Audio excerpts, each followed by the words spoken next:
All right, thank you very much. It's great to be here, and yeah, thanks a lot for the invitation and for organizing this interesting program. Bringing so many people, different people together. So I want to go back to quantum dynamics, actually, in analog quantum simulation, and tell you about some recent results, I think, that are interesting in the context of the workshop here, conference. But let me start out with telling you a little bit about our system, the cold atom system and lattices.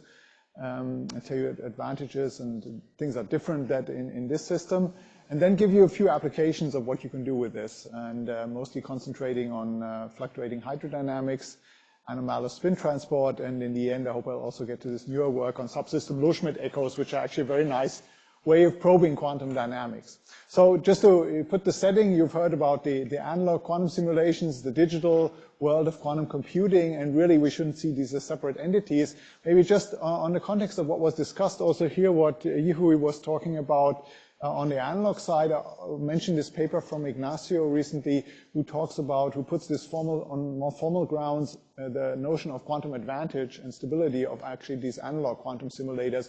Why, when we look at typically intensive quantities in these experiments, these are robust protocols, even in the presence of an extensive amount of errors that you can have in these systems. So if you want to go and look at that, I think this is a very nice paper. It clarified a lot for me that was intuitively already, I think, clear for me, but helped me understand that also in a mathematical way, what that means.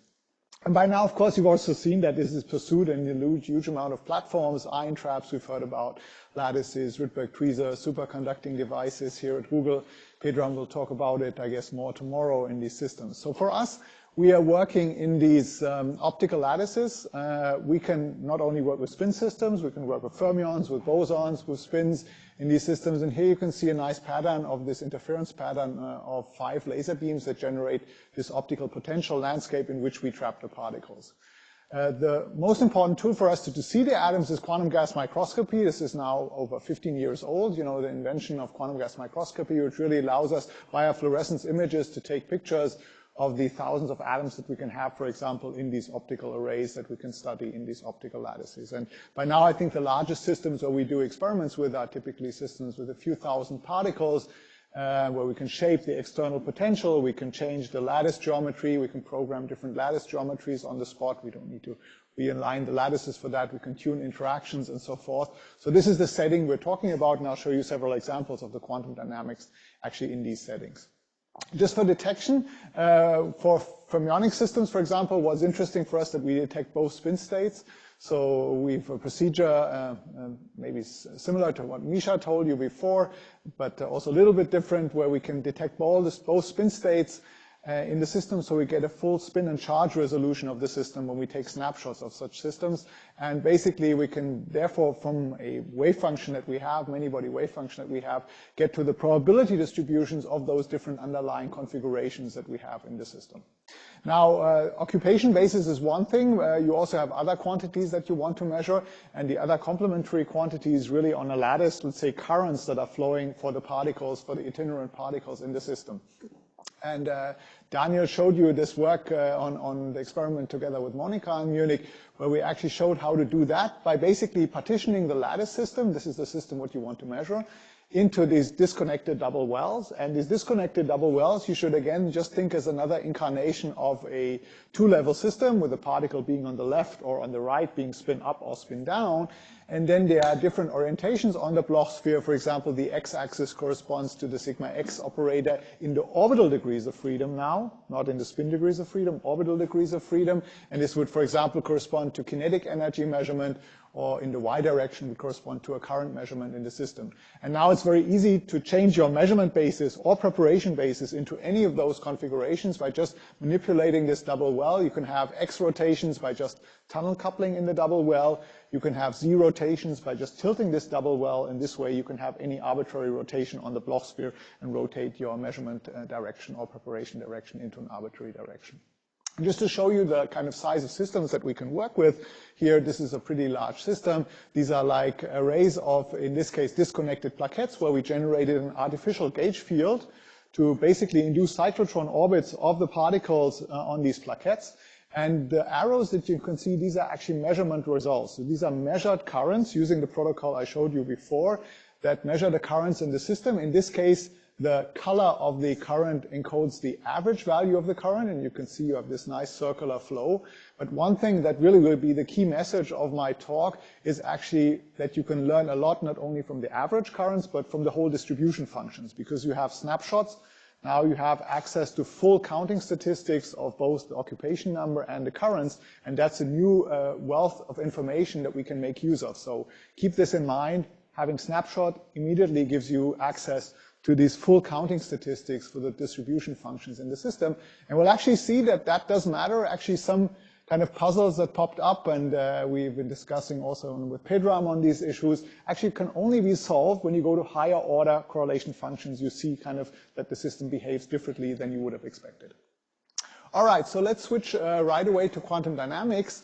And let me basically say this is maybe the most promising application, of course, for achieving quantum advantage, if we want to talk. I don't like to talk about it, but if we want to talk about it, this is kind of a natural setting, because you have a double advantage both in space and time in these systems, but it's also, of course, challenging for experiments. Yeah? We want to have large system sizes. We want not to be affected by boundary effects, clearly. We want to have homogeneous systems without disorder, and we want to go to long evolution times. We often forget that. I mean, a lot of the transport that we're talking about only reveals itself when we can go to extremely long evolution times, not something that we can, say anything about after just a few 5 or 10 evolution times in the system. And I would like to make the case that the neutral atoms are really exceptionally good at going to long evolution times. I'm just pointing out a really nice work from my former postdoc, Jae-Yoon Choi at KAIST, on MBL systems, or disordered many-body systems, interacting systems with fermions, with bosons, in the strong interaction regime, actually, where they can go up to 1,500 evolution times. This is far beyond anything, I think there's been seen so far reported on this conference. And this is actually important for specifically this question. This long time scales are absolutely crucial that you're able to access that. So this is something we should keep in mind when we talk about these systems. All right, so what can we do? So let's say we set up a certain initial state in the system, let's say this charge density wave, and then we let this evolve. And then when we measure, we get, with a certain Hamiltonian, we get a measurement result, let's say this one. This is, of course, completely random, and so we have to repeat the experiment many times, and each time we get different results back in our kind of bit string basis or occupation basis of our lattice sites. And now we can start to ask interesting questions that were not accessible before. For example, we can say, okay, what's the average density left and right? We can measure those correlators, but we can also define subsystems. Let's say a subsystem here, and just count the number of particles in this subsystem. And then we can count this, and we can find a distribution function like this one, and this is what we call the full counting statistics of the problem. So it has a mean value, it has a variance, it has a kurtosis, a skewness. All these higher order moments can characterize this distribution function, and this is now what you can really measure in the experiments. Now, one problem where this actually comes in and gives an interesting question arises is the process of thermalization. When you start with a strongly interacting quantum system, you, for example, prepare it in this charge density wave, and you let it run, and what you actually will find is that very quickly, locally, equilibrium establishes. So local quantities very quickly relax to their equilibrium values. However, there's still a lot of entanglement spreading in the system, and it's exactly the higher order moments, for example, the fluctuations in particle number in the subsystem, that take a much longer time to assume their thermal equilibrium values. So to get to thermal equilibrium is not only what the local quantity does, but also about the concept, the notion of what the fluctuations, for example, are doing in the systems until you basically get this thermal kind of full counting statistic in the system. So we know, of course, from ETH that eventually the system will relax to thermal equilibrium. The subsystem will look thermal. However, ETH tells us nothing about the time scale over which this actually happens, right? And we would like to have actually laws, or we'd like to discover, like, can we find new laws that describe the relaxation process of these subsystems?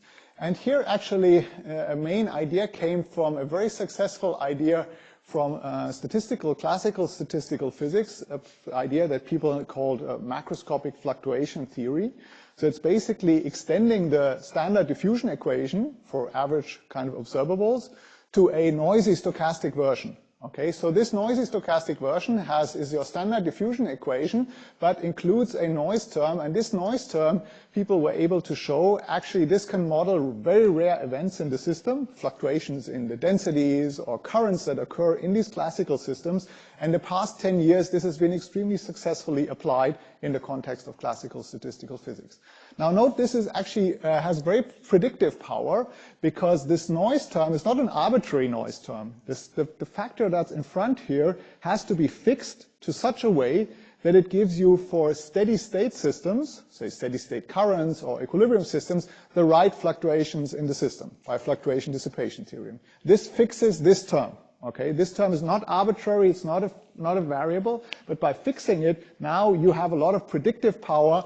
What this equation tells you, it should describe also strongly out of equilibrium behavior, and should have predictive power what happens there. And now we're going to test exactly this process for our quantum system. We're going to ask, can we use the same formula for quantum systems? And you might ask, well, why should we? Well, there's one kind of intuitive idea why this should kind of or could work, at least as we will show, as we will see for diffusive quantum systems. Imagine you have your quantum dynamics with a lot of entanglement spreading in the system, even after the system locally has relaxed to equilibrium values. So this spreading entanglement in the system, if you look at subsystems, you talk about subsystems, then you have to fix the remainder of the system. And by fixing the remainder of the system, the outside part of the system, you're actually introducing projection noise, quantum projection noise, which is exactly kind of the spirit of why this noise term actually could appear also in a quantum theory. This is for now just a conjecture. There's no proof for that. I'm just making the case why that could be reasonable, where this noise term comes from. But again, these terms will be now our diffusion constants from the quantum theory, from the quantum process that I'm looking at. This is the susceptibility. So again, that's completely fixed. And we can try to see, can this work for quantum systems as well? And can we have, so to say, an emergent hydrodynamic description of the system, not only for the average values, but also for all the fluctuations in the system? Okay, that's the question. So to study that, we look at two systems. Actually, one is the 2 by 50 side system of hardcore bosons. So if you just do the decoupled 1D chains, you know that hardcore bosons are basically like free fermions, so it's an integrable system. On the other hand, if I couple those two together to a ladder system, so the coupled ladder system is a strongly interacting system with chaotic dynamics and non-integrable dynamics. So this is, as just by coupling these two 1D systems together, extremely different dynamics for these hardcore bosons. So let's first look at local quantities. If we start with the charge density wave and we look at the relaxation of this charge density wave, so basically how many particles on left side versus right sides I have, you indeed see that this very quickly relaxes to local equilibrium. The imbalance washes out, so you basically get 50-50 population after just very few tunneling times in the system. But now let's look at the subsystem fluctuations. So here I'm plotting the variance, so the second moment of my particle number in the system and my subsystem of size L as a function of time. Okay, and in color, I'm encoding the fluctuations, the variance, so the standard deviation of my system. And when it reaches 80% of the maximum fluctuation value, I just can make a dot here just to indicate when this kind of saturation has been reached. And we can already from this data see when we go from the 1D case, 1D ballistic, to the ladder system, there's a very different dynamics. This is basically linear, this behavior here when the saturation time is reached, where here you can see this nice square root emerging from the diffusive process. And now we can just look how the variance grows as a function of time, and this is the prediction of this macroscopic fluctuation theory, what we should get, the time behavior. And now we can just fit to our basically observed square root t behavior, we can just fit a diffusion constant and actually compare how does that compared to the quantum diffusion constant that we know from numerics, for example. Here's just another way of plotting the data on this log-log plot, showing you that indeed for the basically 1D chains, we have ballistic spreading. We can determine this dynamical exponent in the system.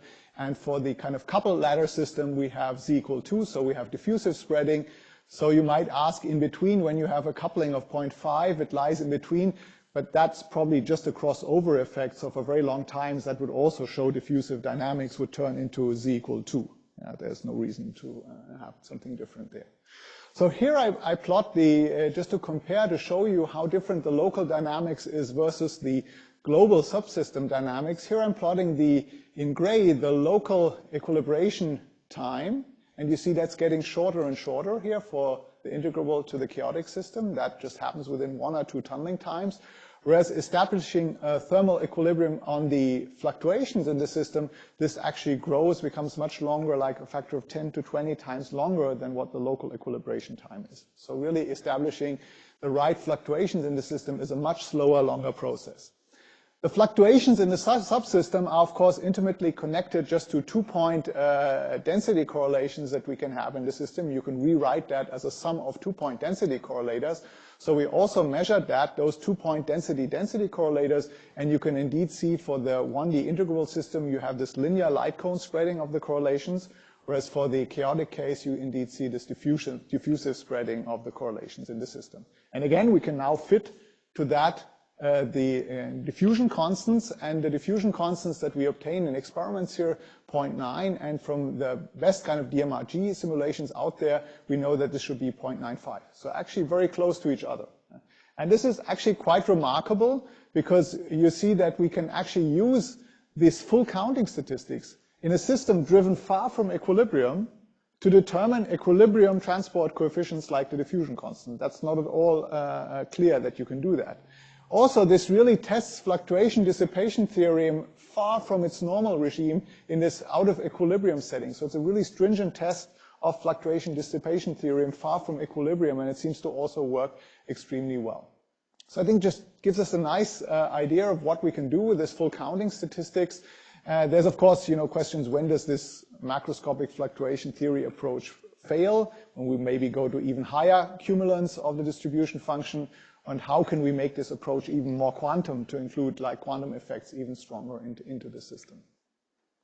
So the second experiment I want to talk about is a bit older already, but actually I think goes back to the same spirit. I don't know, Pedram, where are you, Pedram? Are you going to talk about that also a little bit tomorrow? Okay, so then I will tell the story, because I think it's interesting and connects well to the motivation what we were doing before. We were trying to basically discover a new transport equation for the quantum system, right? General transport equations. We don't want to always go back to the blackboard or to the computer and solve e to the minus iht to solve the quantum dynamics. We really want to uncover universal laws in this system.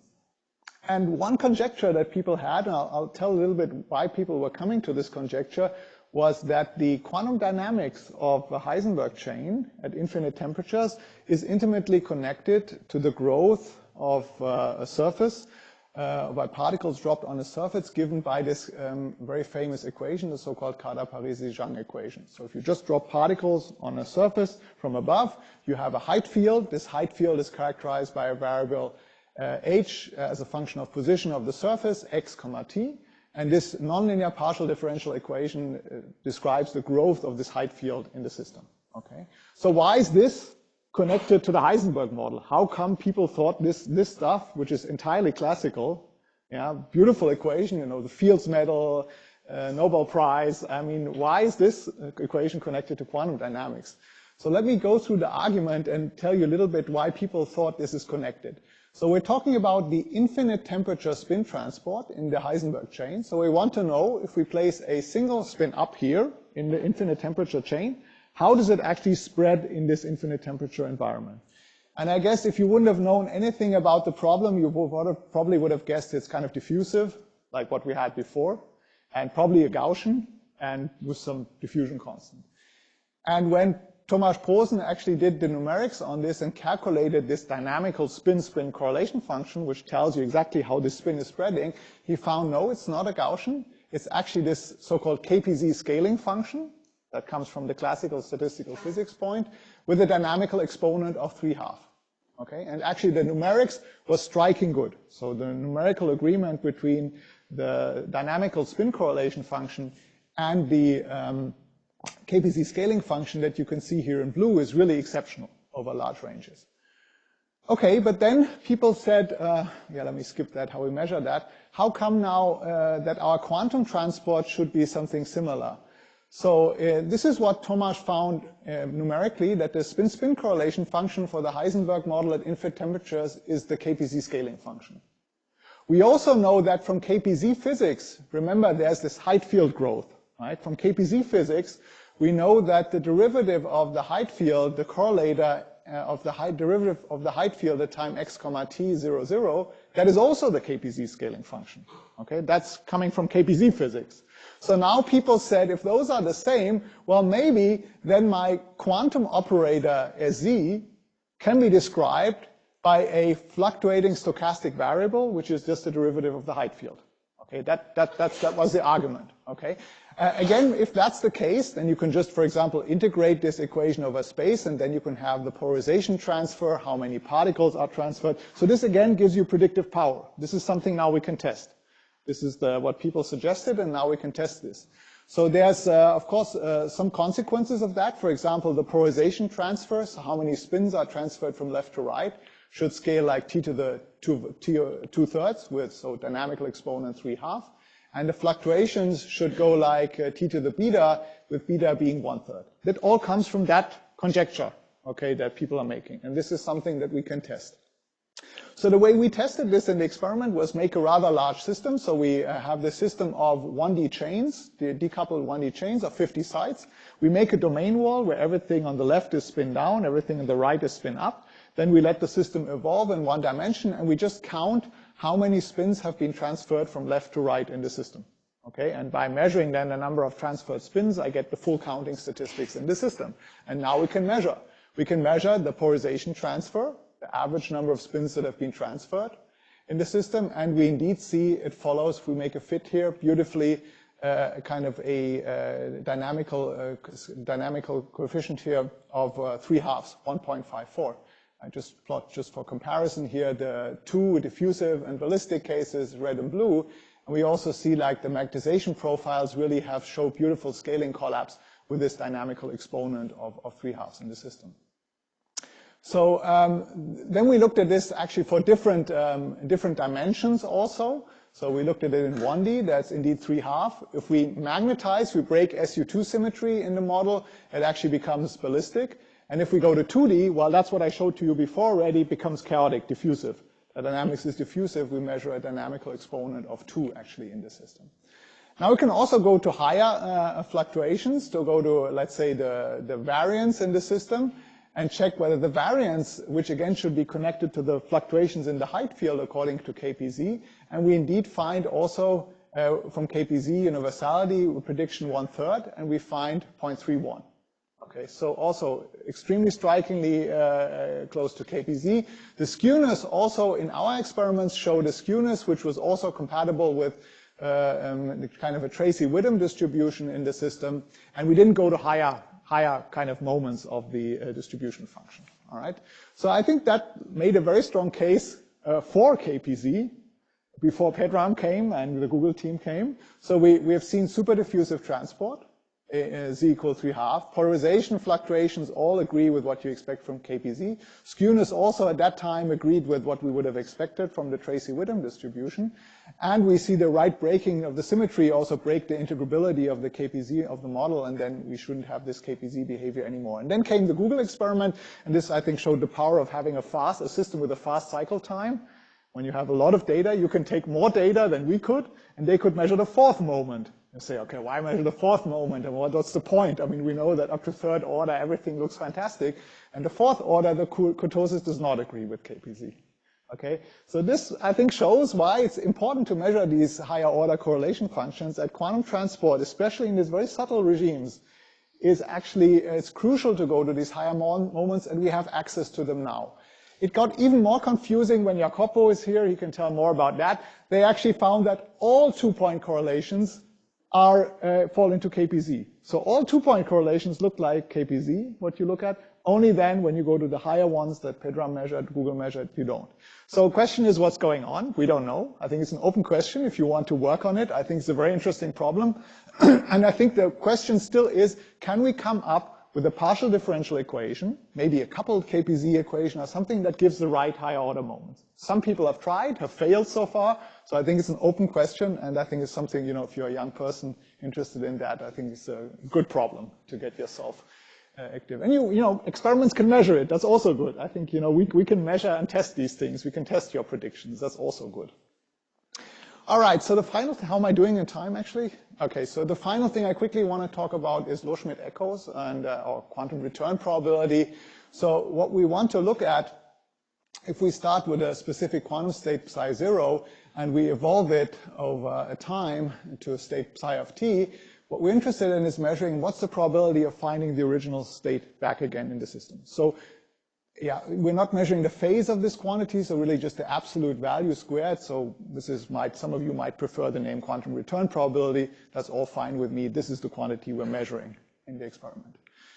So we can do that, and what we found actually that the Loschmidt echo itself for large systems becomes extremely small because, you know, the probability to go back to exactly the same initial state for generic quantum dynamics will be just exponentially small. But we found another quantity which is actually very interesting to look at, introduce that. This is what we call the subsystem Loschmidt echo, which basically doesn't try to say how does the entire system behave. You're just trying to compare local snippets of your system. So think of it like a DNA strand, where the upper part of the DNA strand is your initial state, and then you're trying to compare to the time evolved state and trying to see how much of the initial state is in the time evolved state, okay, just on a local by local basis. This is what we call the subsystem Loschmidt echo, and we can measure that for different subsystem sizes in the system. This is, of course, also small in subsystem size, but we'll see actually the scaling behavior of this is very powerful, and it actually captures key properties of the Loschmidt echo. So one thing we applied this to two things I want to show you. One is a very short time evolution dynamics, which is so-called dynamical quantum phase transition. Yeah? And the second one is kind of a long time dynamics after hundreds of evolution times, which is connected to what Huanchan was telling you about, which is kind of the dimension in, for example, Hilbert space fragmentation. What is the dimension? How can we measure the dimension of these actually Hilbert space fragments? So let's look at the short time dynamics. And I mean, if you would just have a two-level system and you evolve it, you just have Rabi oscillations, and Loschmidt echo shows some singularities, but that's just if you plot it on a log plot, and nothing interesting there. For a generic many-body system, you would expect the return probability just to fall off exponentially, just because it becomes very unlikely to go back to the initial state. And in a dynamical phase transition, quantum phase transition, you get this interesting regime where you have a non-analytic behavior in this return probability showing these cusps, these kinks in the thermodynamic limit. Okay, so that's the thing. And these kinks are interesting because if you have such a non-analytic behavior, it's like a wall in time. Yeah? Once you have such a kink, you cannot go back anymore because the thing is not analytic. So it's kind of an interesting part in the quantum dynamics. So why these occur and when these exactly occur is not, I think, fully understood. People know that they most often occur when you quench across, for example, quantum phase transition points at different topological phases in the system, but they actually even also occur for standard quenches as in our system. Okay, so let's just see if we can see that. So we just do the experiment again with these Bose-Hubbard model in one dimension, system sizes like what we had before, and now we plot the return probability to this charge density wave as a function of subsystem size and time, and we indeed see this cusp emerging at actually already very short evolution times, which is also what you would predict often in these dynamical quantum phase transitions, okay? So you see at around 0.9 tau evolution, you get this kink here, which gets increasingly sharp with evolution time. So where does this come from, actually? Where does this kink actually come from?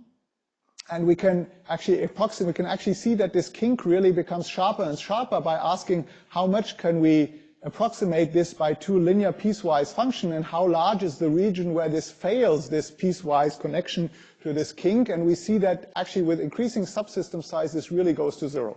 Okay, so this becomes sharper and sharper and sharper as you probe for larger and larger subsystems in the system.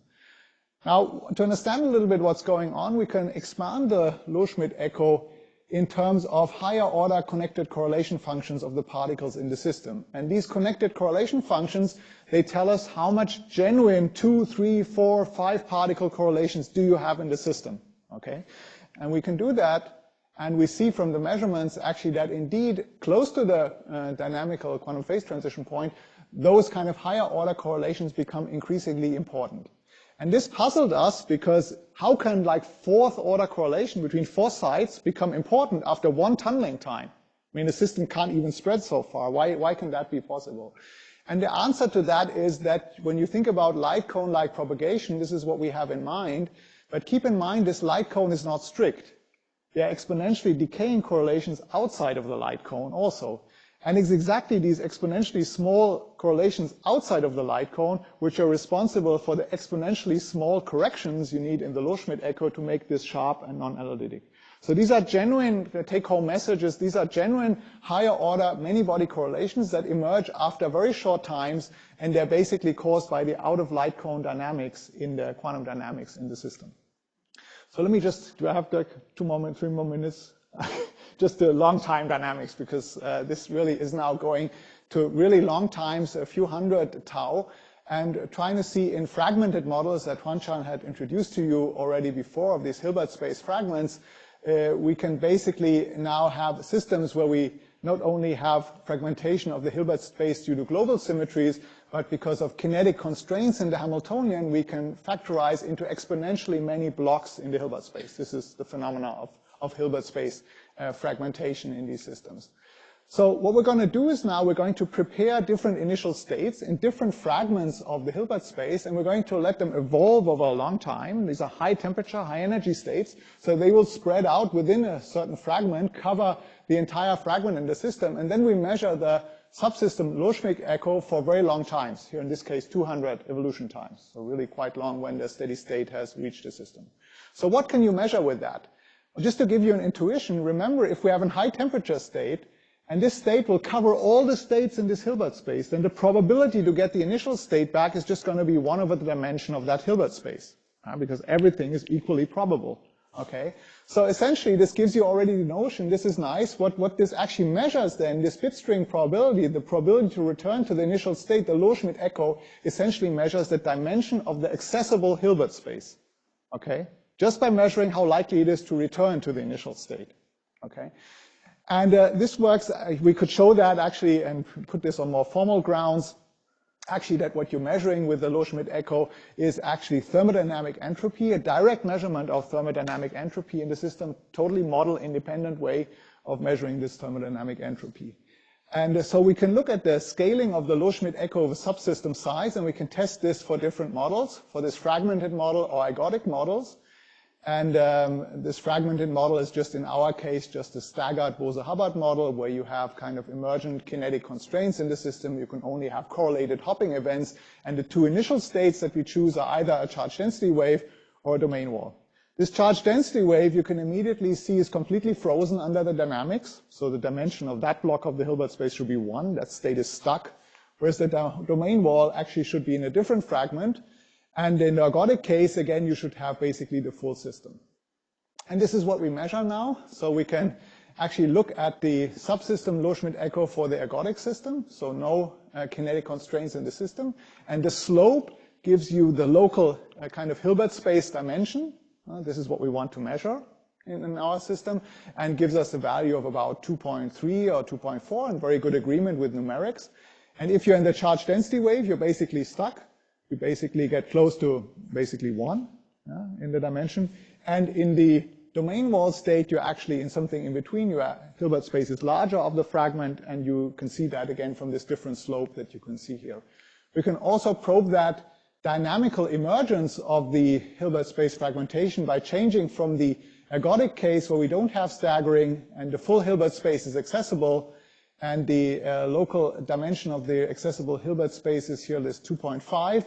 And as we stagger the system, you see how we go down to this kind of fragmented model, where now we're living with the charge density wave in this Hilbert space fragment with a much lower dimension. All right, so let me just then close the talk and just saying I think this is super nice, observable. I showed you the full counting statistics is extremely powerful for quantum transport. Subsystem Loschmidt echo, I think, is a really nice technique, very easily measurable technique to measure kind of interesting properties in many-body quantum dynamics. I showed you it's basically looking at the accessible Hilbert space. It measures thermodynamic entropy without any assumption. I think that's not easy. You know, how can you measure otherwise entropy like that? And what's also interesting, where we're looking at that now with colleagues in Toulouse, is in localized systems like Emerson localized or MBL systems, you can actually measure the fractal dimension of the localized system with this, which is also gives it kind of powerful applications in terms of localized systems. All right, I'll skip this. This is just going to faster scales. And as Misha was showing some nice pictures of large systems, this is, of course, where we also want to go. This is the largest systems we've been able to make in lattices, about 25,000 lattice sites.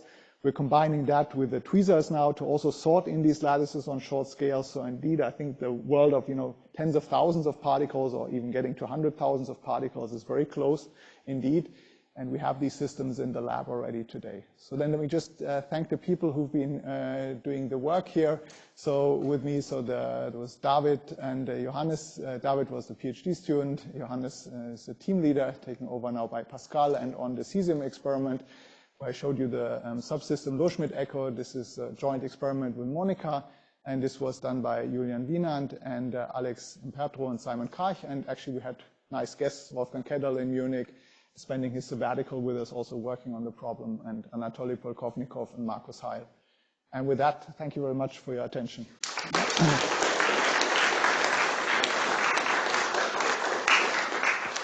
Perfect. So we have some time for questions.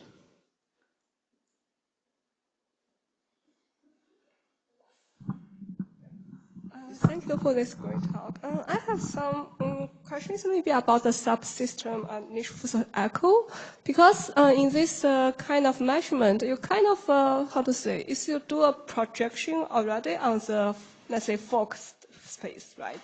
So it's not identical to the return probability. So to what extent do you think it matters? And is there any possibility that you can have access to other measurement bases? Yeah, so in this case, the initial state was just a product state, so we can measure also in a product state basis when we read out, right? So that's fine. We could start, of course, also in an entangled state, initial entangled state with the double wells. We could engineer those states also. Then you would, of course, have to also measure in that basis again when you do when to measure the return probability. For the, I think for the measurement of the accessible Hilbert space thermodynamic entropy, the only thing that matters is that it's a very high energy state. Right? If it's not high energy, what happens? Then you're going to have some correlation length in the system. You're going to get corrections to the entropy formula. You're not accessing all the possible states. You're only accessing those in reach within the energy of your initial state, energy density of your initial state. So you're probing something different, which is also interesting. And so it's just a different quantity that you should then have, that you're probing. You should be aware of that. I see. Yeah, thanks. Okay, Daniel? Okay, I have potentially two, but I guess there's a lot of people. So in the KPC story, I mean, we don't know if it's KPC, but you had these two axes with a magnetic field, and then it became ballistic transport, and then you had going to an XXC model, and then it became diffusive. But I mean... Oh, no, not XXC. What we did, we went from 1D to 2D. So we didn't tune the model, so we tuned the dimension. So we tuned the dimension and the magnetization. But when the question that I had at that point is sort of what happens along the diagonal, like sort of, I mean, if you go to 1 in this direction, to 2 I think you also break it. I think this if the KPZ story, okay, that was what people believed initially, and I think that should still stay true. If this KPZ or KPZ-like or whatever it is, it's probably still fine-tuned to this very special point of the Heisenberg model. And we know, I think, when we go to easy axis or easy plane, we have, I think, reliable numerics also from GHD, generalized hydrodynamics, which predict also different transport behavior there. So it's really a special point, the Heisenberg point.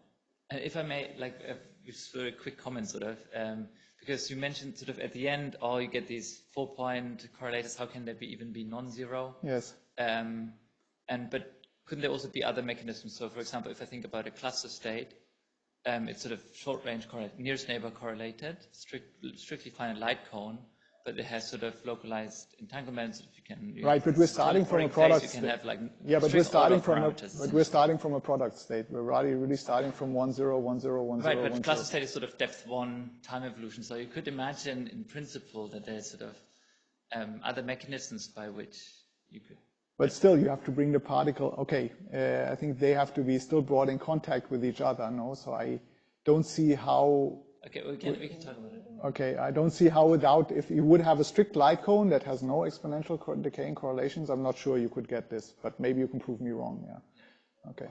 Okay, let's go to that side of the room. Thanks for wonderful. So close to the end, you mentioned that you can actually measure the fractal dimensions Yes. for the system. So as I understand, like currently there are a lot of debates about MPL. Yes. One way to do the finite size scaling is like you calculate numerically the fractal dimension and the critical disorder strands there are the crossovers for the fractal dimensions. So what they observe is that there may be some finite size effects. So if you increase the system size, the critical disorder kind of like drifts to Exactly.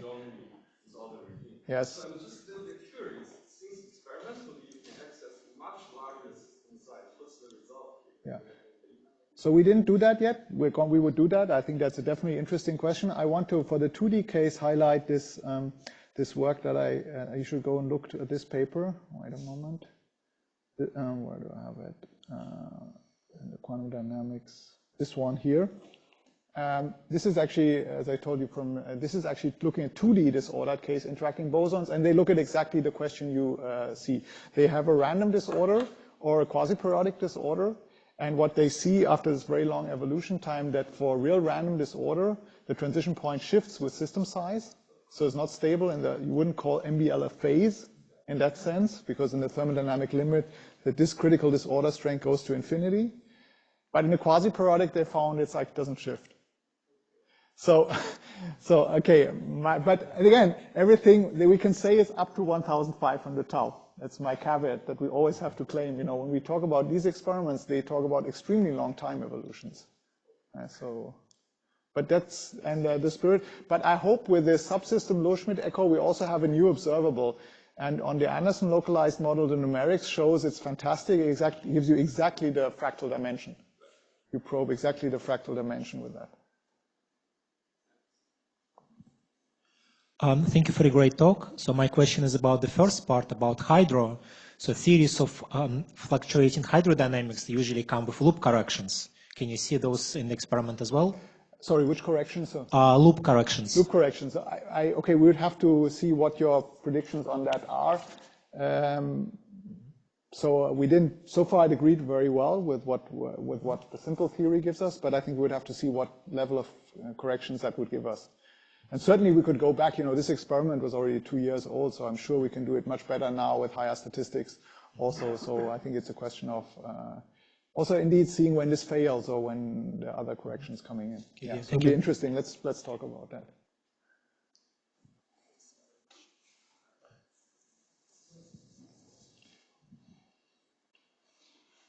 Would you mind to measure this fractal dimension, say, you measure as a function of time the fractal dimension, and you measure as a function of time some two-point correlation functions, and see when hydro kicks in and things like that? Sure. Would you see it's possible? Yeah, absolutely. I think all the toolbox is there, right, to do that. So it's just the tools are there to do these measurements. Yes. And could you show the figure where you show the fractal dimension as a function of the interaction strength? Oh, I didn't show the fractal dimension. This is not or yet measured. You showed the return probability or something.